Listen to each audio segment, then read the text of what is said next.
बिस्मिल्लाहिर्रहमानिर्रहीम। अस्सलाम वालेकुम। आज 24 जुलाई बरोज़ जुम्मा बड़ी अहम समाअत थी इस्लामाबाद हाई कोर्ट में, और वो है इंट्रा कोर्ट अपील ICA जो फ़ाइल की गई थी शुगर मिल्स एसोसिएशन की तरफ से, उसके ऊपर समाअत थी। और ये लास्ट मंडे से डेली बेसिस के ऊपर इसके ऊपर समाअत हो रही थी। पहले मखदूम मोहम्मद अली की तरफ से उनके आर्गूमेंट्स थे जो कि शुगर मिल्स एसोसिएशन को रिप्रेजेंट कर रहे थे। उसके बाद जो शुगर के किसान हैं, जो शुगर केन जो गन्ना के किसान हैं, उनके वकला ने अदालत में अपना मौक़िफ़ पेश किया। और फिर पिछले 2 दिन से अटारनी जनरल ऑफ पाकिस्तान बहस कर रहे थे, और बड़ी धुआंधार बहस। और अटारनी जनरल ने हक़ अदा किया है इमरान खान को रिप्रेजेंट करने का, इमरान खान के एजेंडे को रिप्रेजेंट करने का। इस्लामाबाद हाई कोर्ट के हर सवाल का सेटिस्फैक्ट्री जवाब दिया है।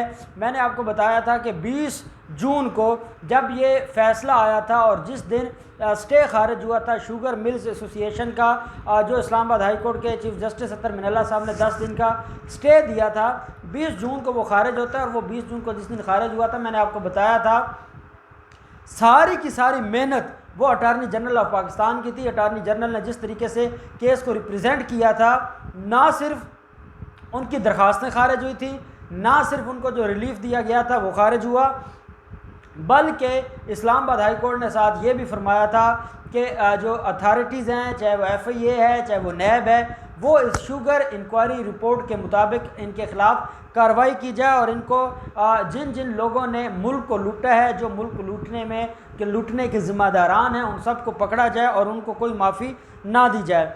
अब इसमें जो चीनी स्कैंडल है, ये जो रिपोर्ट थी, इसके अंदर 2-3 चीज़ें थी, वो मैं इख्तिसार के साथ आपको मैं बता देता हूँ कि इसमें पहली चीज़ तो ये थी कि जो चीनी स्कैंडल में मुलव्वस अफराद हैं उनके ख़िलाफ़ कार्रवाई की जाए। और उनको साथ ये कहा गया था कि जिनके ख़िलाफ़ फ़्रॉड का पर्चा बनता है, फ़्रॉड का पर्चा किया जाए, और जिन्होंने कौम के साथ धोखा किया है, पब्लिक एट लार्ज के साथ, उनके ख़िलाफ़ नैब कार्रवाई करे।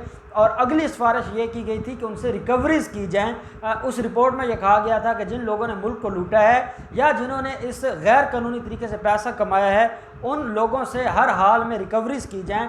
और साथ तीसरी जो अहम इसके अंदर उनकी तरफ से एक रिकमेंडेशन थी, वो ये थी कि वो पैसे लेकर, उनसे रिकवरीज़ लेकर हुकूमत के ख़जाने में ना जमा करवाई जाएँ, बल्कि वो रिकवरीज़ जमा करवाई जाएँ, वो वापस दी जाएँ उन किसानों को जो गन्ने के किसान हैं, जिनको इतना खसारा हुआ, जिन्होंने इतने अरसा से गन्ने की काश्त करना छोड़ दिया था, जो इतने दुखी थे, जो इतने मायूस हो चुके थे, वो रिकवरीज़ करके, इन माफिया से रिकवरी करके वो अदायगियाँ की जाएँ उन जो शुगर केन के काश्तकार हैं या जो किसान हैं। ये बेसिकली रिपोर्ट थी।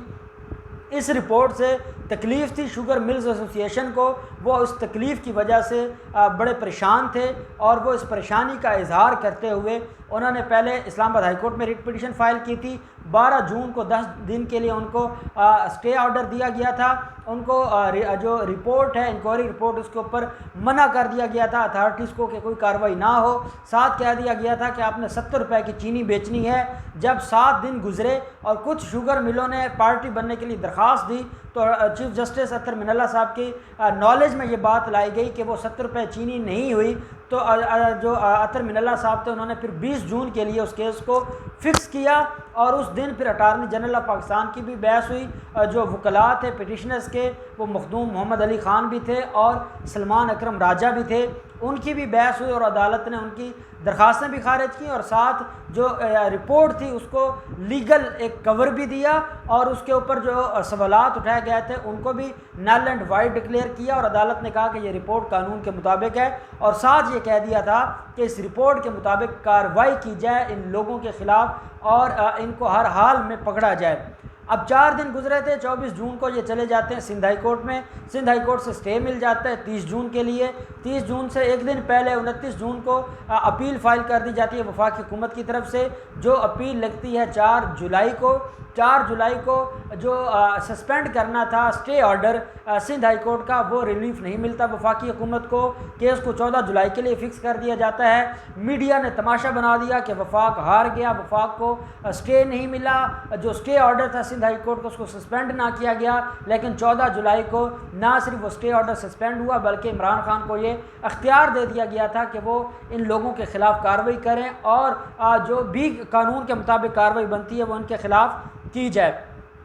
साथ ये जो मामला था शुगर का और शुगर के जो जितने भी मामलात थे, इसके अंदर ये कहा गया था कि आप हर हाल में इन लोगों के ख़िलाफ़ कार्रवाई करें जिन्होंने पाकिस्तान को लूटा है, जिन्होंने पाकिस्तान की तबाही का सबब बने हैं। और साथ सिंध हाई कोर्ट के अंदर जो केस पेंडिंग था और जो इस्लामाबाद हाई कोर्ट के अंदर केस पेंडिंग था, उनको ये कहा गया कि आप 3 हफ्तों के अंदर अंदर इन केसेस को आप फैसला करें।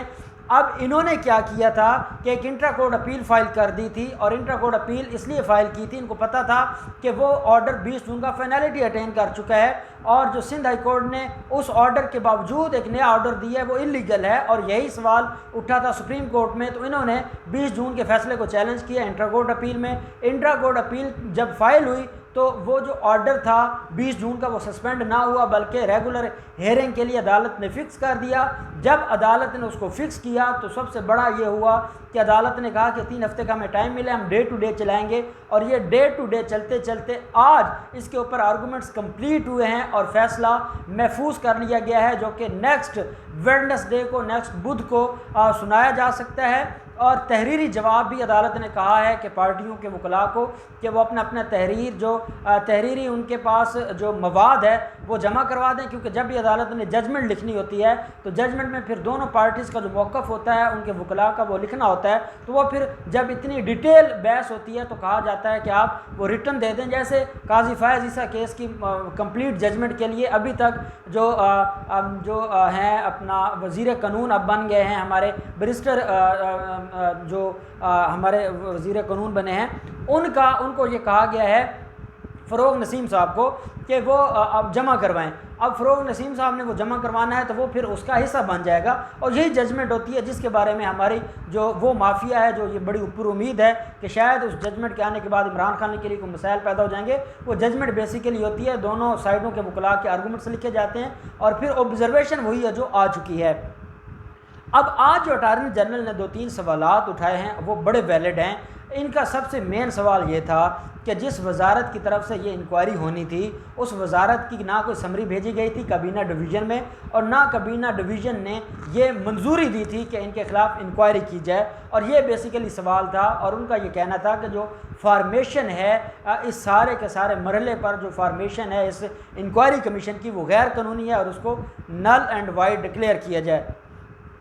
अब होता क्या है, इनका सवाल ये था कि गज़ट में पर उसको शाया नहीं किया गया नोटिफिकेशन, वो ख़त्म हो गया। इनका सवाल ये था कि 6 लोग मेंबर थे, 7 लोगों का साइन है इंक्वायरी पे, वो भी ख़त्म हो गया। अब इनका आखिरी सवाल रह गया था कि जो फार्मेशन है वो गैर कानूनी हुई है क्योंकि कैबिनेट डिवीज़न से उसकी मंजूरी नहीं ली गई। और इसके ऊपर इस्लामाबाद हाई कोर्ट ने अटार्नी जनरल साहब से कल भी कहा था कि हमें इसके ऊपर आप कोई मुतमईन करें और इसके ऊपर जवाब दें, जिसका जवाब आज दिया गया है। जो अटार्नी जनरल ऑफ पाकिस्तान है उनकी तरफ से ये कहा गया है कि जब भी किसी शोबे में बहरान होता है और वो शोबा, वो डिपार्टमेंट या वो वजारत जब कोई कार्रवाई करने या इंक्वायरी शुरू करता है तो उसका काम होता है कि वो समरी भिजवाता है कबीना डिवीज़न को, और कबीना उसके ऊपर अपनी राय देती है या उसके ऊपर अप्रूवल देती है। लेकिन ये जो चीनी का मामला है, शुगर माफिया के ख़िलाफ़ जो इंक्वायरी है, इसका हुक्म दिया है वज़ीर आज़म पाकिस्तान ने, और वज़ीर आज़म पाकिस्तान इस सारे मामले को ख़ुद देख रहे थे, इसलिए इसकी ज़रूरत नहीं थी कैबिनेट डिवीज़न से इसका फ़ैसला करवाने की। और ये जो सारे का सारा मामला है ये वज़ीर आज़म ने किया है, और वज़ीर आज़म being the chief executive of the federation, उनके पास पावर है कि वो बग़ैर कबीना की अप्रूवल के वो हुक्म दे सकते हैं, और वो किसी भी अथॉरिटी को ये कह सकते हैं कि इस मामले के ऊपर मुझे असिस्ट किया जाए और इस मामले को इंक्वायर करके मुझे वो रिपोर्ट दी जाए ताकि मैं उस रिपोर्ट के मुताबिक आगे फिर कार्रवाई का हुक्म दूँ। तो ये कहना था जिसका जवाब शायद मखदूम मोहम्मद अली के पास नहीं था, और अदालत ने कहा उनसे कि ये बड़ा वैलिड सवाल है कि क्या वज़ीर आज़म के पास ये पावर है या नहीं है, क्योंकि वो एग्जीक्यूटिव हेड है, और एग्जीक्यूटिव हेड होने के नाते ये सारे के सारे जो मामलात हैं ये वो देख सकते हैं। और ये जितनी कबीना होती है, ये जितने मिनिस्टर्स होते हैं, ये बेसिकली जो वज़ीर आज़म होता है उसको असिस्ट करने के लिए होते हैं। और अगर वज़ीर आज़म ने अपने तय को रिपोर्ट बनवानी है तो उसने किसी अथॉरिटी को कह दिया है और एक इंक्वायरी कमीशन बना दिया है, तो उसको गैर कानूनी नहीं कहा जा सकता। जिसके ऊपर सुप्रीम कोर्ट के फैसला जात पेश किए अटार्नी जनरल ऑफ पाकिस्तान ने, और अटार्नी जनरल साहब ने ये कहा कि जिस शोबे में बहरान है होता है उससे मुतल्लक अगर कोई इंक्वायरी हो तो उससे मुतल्लका जो वजारत है वो इंक्वायरी की समरी भिजवा देती है। जब तहकीकात का फ़ैसला मुतल्लका वजारत ने किया हो तो तब ये होता है, लेकिन जब फ़ैसला वज़ीर आज़म करें तो उसके बाद उसकी ज़रूरत नहीं रहती। और इनका ये जो सवाल था ये सारे का सारा अटारनी जनरल ऑफ पाकिस्तान ने उठाकर फेंक दिया। अटारनी जनरल ऑफ पाकिस्तान ने जहाँ पर मखदूम मोहम्मद अली ख़ान के एतराज़ात का जवाब दिया, तीनों सवाल फॉर्मेशन कानूनी थी या गैर कानूनी थी, इसके ऊपर भी बड़े मुदल्लल दलाइल दिए। जो नोटिफिकेशन था वो गज़ट के ऊपर शाये हुआ नहीं हुआ, कब शाये हुआ, बड़ी डिटेल इसके ऊपर बात की। और तीसरा जो उनका ऑप्शन था, जो तीसरा उनकी ग्राउंड थी कि 6 लोग थे और 7वें को बाद में ऐड किया गया, इसके ऊपर भी बड़ी डिटेल बात कर दी है अटारनी जनरल ऑफ पाकिस्तान ने, जिसका तोड़ मैं समझता हूँ कि शुगर माफिया के वकला के पास नहीं है। और वो अभी अपने रिटर्न अगर दे भी देते हैं रिटर्न आर्गूमेंट्स और उसमें वो बेहतरी लाएंगे, मज़ीद उसके अंदर एडिशन करेंगे, उसके बावजूद इनकी ना सिर्फ ये दरख्वास्त खारिज होगी बल्कि इनको फ़ाइन भी होगा और साथ ये कहा जाएगा अथॉरिटीज़ को कि इनके ख़िलाफ़ जल्द अज जल्द कार्रवाई की जाए। दूसरी तरफ सिंध हाई कोर्ट में जो पिटीशन पेंडिंग थी, क्योंकि 30 जून को लास्ट टाइम वो लगी थी जब उनको बताया गया था कि सुप्रीम कोर्ट में इस मैटर को चैलेंज कर दिया गया है, तो उन्होंने सैनेडाई कर दिया था उसको। जो हेयरिंग थी सैनेडाई कहते हैं कि उसको गैर मुअय्यना मुद्दत के लिए मुलतवी कर दिया था, जब 3 हफ्ते का टाइम सुप्रीम कोर्ट से मिला है। तो अब सिंध हाई कोर्ट ने भी इसको 28 जुलाई के लिए फ़िक्स किया है और 28 जुलाई को सिंध हाई कोर्ट में इसके ऊपर आर्गूमेंट्स होंगे। अटारनी जनरल ऑफ पाकिस्तान वहाँ पर भी पेश होंगे और इंशाअल्लाह वहाँ पर भी अटारनी जनरल वफाक की नुमाइंदगी करते हुए इस मामले को अच्छे तरीके से पेश करेंगे। और जो ये शुगर माफिया है इनकी उम्मीदों के ऊपर पानी फिरेगा और इनके खिलाफ कार्रवाई होगी और ये रिपोर्ट इनके लिए चार्जशीट साबित होगी और इनके लिए मौत का परवाना साबित होगी। अल्लाह पाक पाकिस्तान का हामी और नासिर हो। बहुत शुक्रिया। अल्लाह हाफ़िज़। पाकिस्तान जिंदाबाद।